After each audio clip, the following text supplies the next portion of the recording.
A round clay tablet sits in the British Museum, catalogue number K8538. It's a star chart carved by a Mesopotamian skywatcher and pulled from the ruins of Nineveh in 1849. For over 100 years, scholars treated it as a basic map of star groups. Case closed.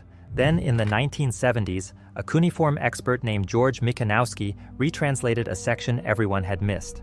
It described a giant star in a part of the sky where no bright star exists today. The Sumerians gave it a name, mapped where it was, and linked it to their god of knowledge. Modern sky watchers pointed a radio telescope at those same spots. The star is dead, but something at its core is still pulsing. If you had asked any sky scientist in 1960 what the Sumerians knew about the stars, they would have told you it was good but basic. Naked eye watching, simple calendar tracking, maybe some rough star group mapping. They had no idea. The Sumerians built the most advanced sky watching system the ancient world had ever seen. They placed special watching towers in cities across southern Mesopotamia. Teams of trained scribes worked in rotating shifts to keep their eyes on the sky at all times, day and night. These weren't priests making wishes on stars. These were trained workers. The Mesopotamians called them Pulsar Enuma Anu Enlil, which means roughly scribes of the heavens. Their job was to track how planets moved, when the moon changed shape, and where stars sat, with a focus that borders on obsessive. And they were shockingly good at it. They measured angles using their own body-based system. A finger width held at arm's length equaled roughly 1 degree of arc. A fist was 10 degrees. The span from thumb to pinky with the hand fully open was 20 degrees. Studies of their eclipse guesses show they were right within a few minutes of modern math. This wasn't casual stargazing. This was planned, state-run science, funded by the rulers, kept up across hundreds of years, and written on tens of thousands of clay tablets that were stored, sorted, and checked between cities. The watching towers were feats of building. Made from mud brick held firm with timber, some stood over 20 meters tall. The top platforms had sighting stones, carefully placed markers that let watchers measure star spots against fixed points on the horizon. When something strange showed up in the sky, more than one city could confirm the sighting on its own. And every sighting, every odd event, every shift from the expected pattern went into the records. The star lists that came out of this system are stunning. The most complete is the MUL.APIN, a 2-tablet collection put together around 1000 BCE that names 66 stars and star groups, records rising and setting dates, tracks when planets could be seen, and lays out math-based plans for knowing what the sky would do next. But the MUL.APIN wasn't the start. It was built on older sources, the 3 stars. Each lists, which go back hundreds of years before that, split the sky into 3 bands, each ruled by a different god. The paths of Enlil, Anu, and Ea. 3 flat strips of sky, each holding a set of stars that rose in certain months. It was an entire worldview built on raw watching data. And within that system, one name kept showing up in a way that didn't quite fit: the star of Ea. Ea was the Sumerian god of wisdom, knowledge, and fresh water. The Akkadians called him Enki.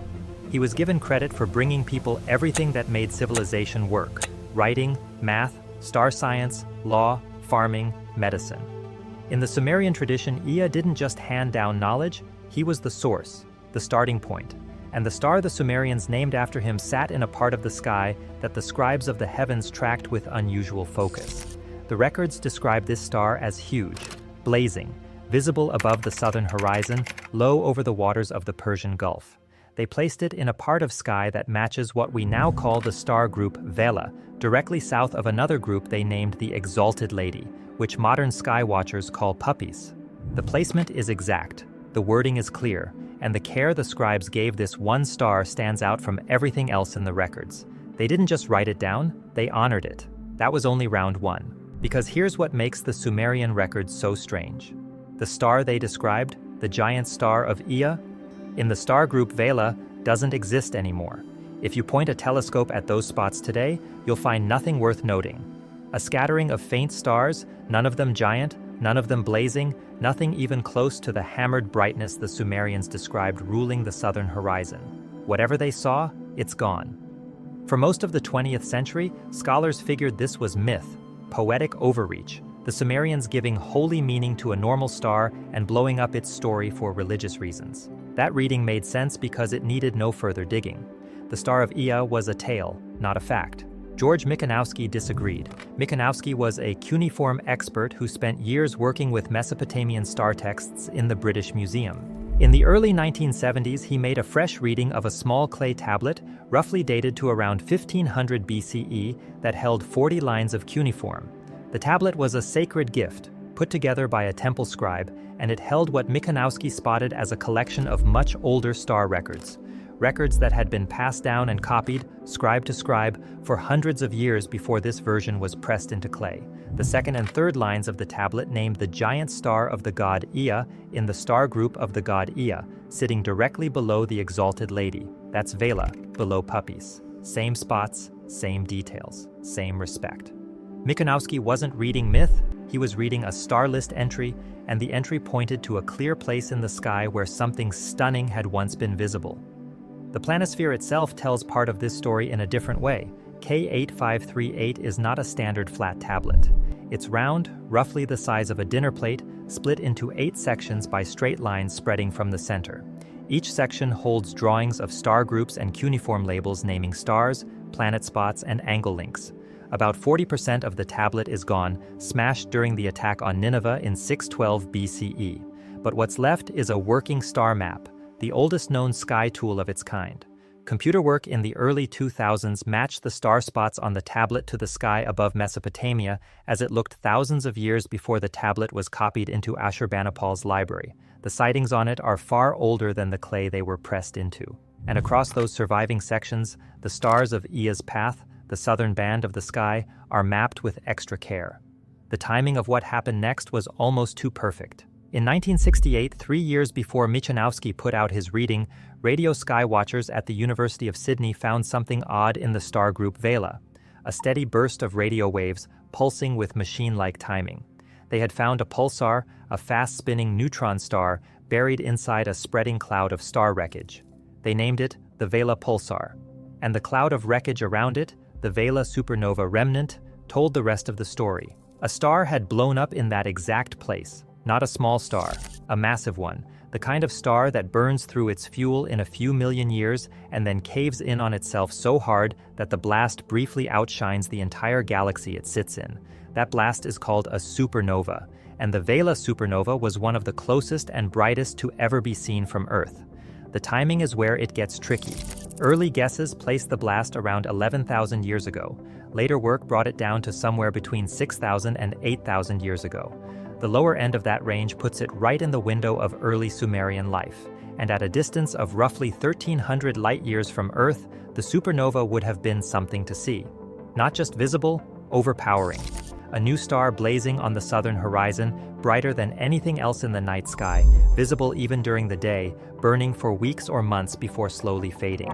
To a people who had built their entire view of the heavens around the steady movements of stars and planets, a new star showing up from nowhere would have been the most important sky event they could picture. The scribes of the heavens would have written it down, they would have measured it, they would have tracked where it sat next to every known star group, and they would have given it a name. Think about what the supernova would have actually looked like. At 1,300 light-years, the Vela supernova would have reached a brightness level somewhere between -8 and -10. For a sense of scale, Venus at its brightest is about -4.5. A full moon is -12. The Vela supernova would have sat between those two, a blazing point of light on the low southern horizon, visible for months before slowly dimming. At its peak, it would have been seen in full daylight. At night, it would have cast shadows. The Chinese recorded the supernova of 1054 CE, the one that made the Crab Nebula, and that star was only 6,500 light-years away and much weaker. The Vela event was closer, bigger, and would have been far more striking. If the Chinese wrote down their supernova well enough that we can still find the remains today, the Sumerians, with their far more built-out sky-watching system, would have written down the Vela event in full detail, the star of Ea, the giant star of the god of knowledge. Michanowsky put out his findings in a book called The Once and Future Star. His point was simple. The Sumerians saw the Vela supernova. They wrote it down in their sky records. They tied it to Ea, the god who gave them their way of life, because this amazing star showed up at the same time as, and maybe even sparked, the fastest stretch of cultural growth in human history. Writing, math, planned farming, formal religion, legal codes, all of it coming together in southern Mesopotamia within a few hundred years of each other, in what some call the Sumerian miracle. Michanowsky wasn't saying that a supernova taught the Sumerians to write. He was saying that seeing a cosmic event that big, a star showing up from nothing, burning with crazy brightness and then vanishing, may have been the push that drove an already growing people to look up and start writing down what they saw with a focus they'd never had before. The supernova didn't give them knowledge, it gave them a reason to want it. And somehow, it gets worse. Because the star didn't just die, something survived. The Sumerian texts about Ea are clear on what the god stood for. In the Eridu Genesis, Ea warns people about the coming flood and gives them the steps to survive it. In the Atrahasis, Ea is the builder of human life itself, the being who designed the body plan and breathed purpose into it. In the star-watching tradition, Ea ruled the southern third of the sky, the lowest band, the one closest to the horizon and the water. His stars rose from the direction of the Persian Gulf, and his star path was seen as the oldest and the most holy. The Sumerians didn't give their most important god to this part of the sky by chance. Something happened there that shaped their entire idea of where knowledge came from. Something showed up in Ea's realm that was so far beyond normal, so far outside the steady patterns of the heavens, that the whole culture built a belief system around it. If ancient mysteries like this keep you watching, take 1 second and hit that subscribe button. I post deep dives like this every week, and the next one connects to what I'm about to show you. Now, meet the dead star. When a massive star runs out of fuel and caves in, the outer layers blow outward in the supernova blast. But the core, the deepest part of the star, doesn't blow up. It crushes inward. The gravity is so strong that protons and electrons are jammed together into neutrons. What's left is a neutron star, an object roughly 20 kilometers across, about the size of a city, holding more mass than our entire sun. A single teaspoon of neutron star stuff weighs about 6 billion tons. The weight packed into that space is almost beyond words. And a neutron star doesn't just sit there, it spins. The Vela Pulsar, the leftover of the star the Sumerians wrote down, spins just over 11 times per second. Every turn, it sweeps a beam of energy across space like a lighthouse beam cutting through fog. That beam hits Earth's radio telescopes with clockwork timing, a pulse every 89 milliseconds. It's been doing this for thousands of years. It will keep doing it for millions more. This is what the title means when it says something still lives inside a dead star. The star blew up, the star died, but its core crushed down into something new, something that still puts out energy, still spins, still sends a signal across 1,300 light-years of space. The Sumerians watched it show up, they watched it burn, they watched it fade, and they wrote it all down in cuneiform on clay tablets, linking it to the god who gave them the tools to make sense of everything above them. Thousands of years later, we pointed tools at the exact spots they wrote down, and we found the star is still talking. The science of pulsars wasn't understood until the late 1960s. Before that, the first pulsar find, in 1967 by Jocelyn Bell Burnell and Anthony Hewish at Cambridge, was so strange that the team briefly named the signal LGM1, Little Green Men. They truly thought they might have picked up a message from another world because the signal was too steady, too exact, too perfectly timed to be natural. It took months of study before they figured out they were picking up a fast-spinning neutron star. The Vela Pulsar, found the next year, proved that these objects were far more common than anyone had guessed. And Vela was special. It was young, as pulsars go. Its spin speed and the size of the wreckage cloud around it pointed to a blast recent enough to overlap with written human history. Not ancient in rock layer terms, ancient in human terms. And Vela did something else that set it apart. It glitched. Every few years, the Vela Pulsar's spin would suddenly speed up, a tiny but real jump in spin rate caused by shifts inside the neutron star's body. Starquakes, the shell of the dead star cracking and shifting under huge gravity stress. The first glitch was caught in 1969, over a dozen have been seen since. The dead star isn't just spinning, it's active, it's changing. Its insides are still shifting, thousands of years after the blast that made it. That overlap is what Michanowsky grabbed onto, and despite pushback from mainstream Assyriology, his star-based case has never been cleanly taken apart. The Sumerians described a giant star in the exact spot where modern sky science found the remains of a supernova. The star is gone, the wreckage cloud is still spreading, and the neutron star at its center is still pulsing. What makes this hard for standard scholarship is what it means about the Sumerian sky-watching tradition. If the Sumerians wrote down the Vela supernova, they weren't just tracking regular star patterns. They were writing down one-time events that never happened again, and keeping those records across hundreds of years of copying and recopying with enough care that a modern researcher could name the exact event thousands of years later. That's not myth, that's organized science. The three stars. Each lists the MUL, Apin, the sky diaries found across Mesopotamia. They all point to the same answer. The Sumerians treated the sky as a data set.